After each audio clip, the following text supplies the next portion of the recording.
Surprise! Bet you thought you'd seen the last of me. Are you kidding? I could never leave you. You're stuck with me forever. Producer Abigail had to tend to her worm farm for the last few days, and I had to do some investigating yesterday on Gen Z and millennials to find out if the majority of us really do hate America and everything it stands for. Good news, we don't. And I'm proud to be an American. The governor of South Dakota is the female anti-establishment Cuteservative hero that we desperately needed and wanted. Turns out Nascar racer Bubba Wallace isn't actually the victim of a hate crime, and Chelsea Handler admitted that conservatives were right. Well, in a roundabout way. I'm Alex Clark, and this is POPlitics.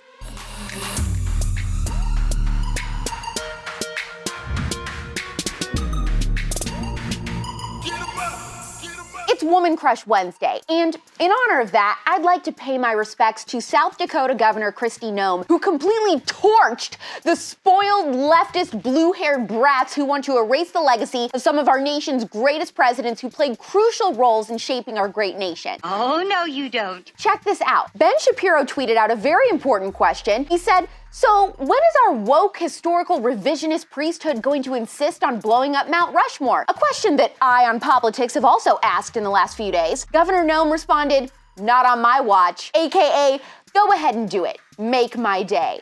You've just been erased. Those four little words just gave us a roast more scrumptious than Thanksgiving. And I have one more Woman Crush Wednesday for you that I actually discovered this morning. Her name is Paige, and she runs this do-it-yourself farmhouse renovation Instagram account. And a Cuteservative sent me her Instagram story and told me I had to watch, so I did. And since I get comments from you guys constantly asking about conservative influencers, and we've been talking a lot about it being brave season in spite of cancel culture and what that means, I want you to watch a little bit of what Paige put on her story to stand up to the leftist mob. I am not going to stay silent. And this is rather terrifying, honestly, because my business is incredibly fragile. But if I want to live in a society and I want to build a life because of the wonderful country I live in, then I have to say something and I have to stand up and fight for it. The organization, Black Lives Matter, I do not support. And I do not support for several reasons. One, I can't figure out what the hell they're actually doing. And the second reason is that one of the founders of Black Lives Matter is admitted to being a trained Marxist. Only has power if they silence us. And I will not be silenced for being a decent human being with my own thoughts. If you are like me and you're scared to speak out, I see you and I understand. If I want to live in a society in which it's possible for me to build this business, I have to live with the choices I make. And the choice to not speak out in defense of our country is not okay with me. I've never followed anyone so fast. Follow, follow, follow, follow. One thing about Cuteservatives is we don't let each other fall behind, and we're there for each other. So I think we should all follow Paige and rally behind her for not bending a knee when it is so freaking easy to do. And we are not going to let them win. So let's support our Cuteservative sisters. Besties stick together. Did y'all know there was a famous NASCAR driver named Bubba Sommelier? No one here by that name. I wouldn't be so sure. Tell me his name again. Say Bubba. Bubba. Sommelier. Sommelier. Bubba Sommelier. Jesse Smollett. That works. Practically the same person.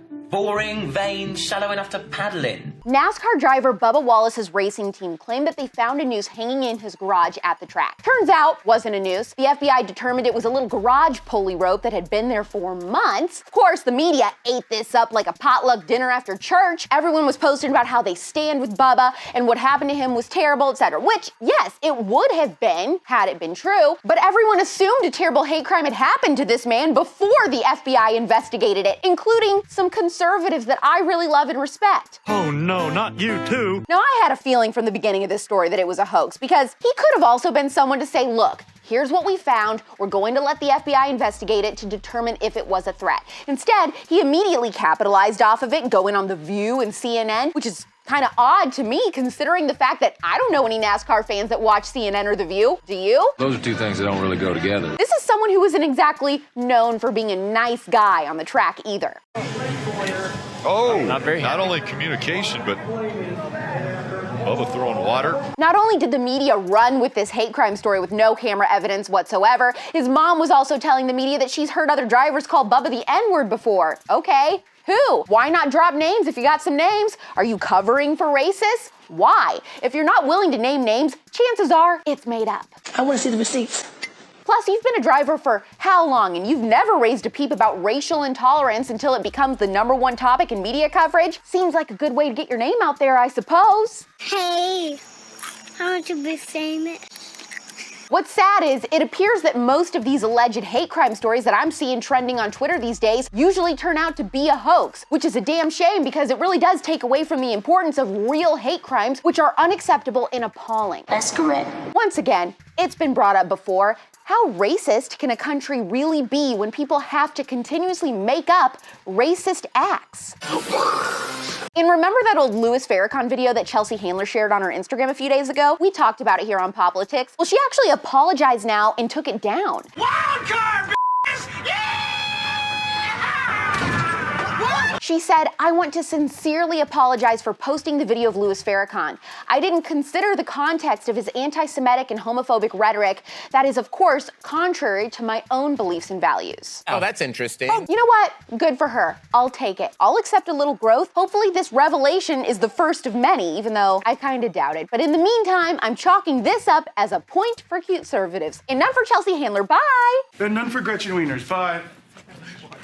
If you've been searching for a place where you won't feel alone for being a young conservative, and especially a young conservative woman, welcome to my home. The show is POPlitics. We are Cuteservatives, and it's a freaking movement, baby! You come for one, you come for all. And you know what's really cool? We like to hang out outside of the show, in the Cuteservatives Facebook group, and in real life. Yeah, we're meeting up all over the country, making friends, fighting for freedom, and looking good while doing it. Hop on in, the water's fine. By the way, you can now listen to POPlitics, subscribe to us on Apple Podcasts, Spotify, iHeartRadio, TuneIn, and more. Please leave us a 5-star review, and don't forget to like this episode. Leave a comment and share it to your stories. We're back tomorrow at 4 p.m. Eastern, 1 p.m. Pacific. It's pop culture without the propaganda every single day. I'm Alex Clark, and this is POPlitics. Woo, we finally made it. Please subscribe, thumbs up, share this video, and ring the bell for notifications so you never miss the Conservative. And make sure you're following this show at POPlitics on Instagram for even more Cuteservative content. Click below to watch yesterday's episode.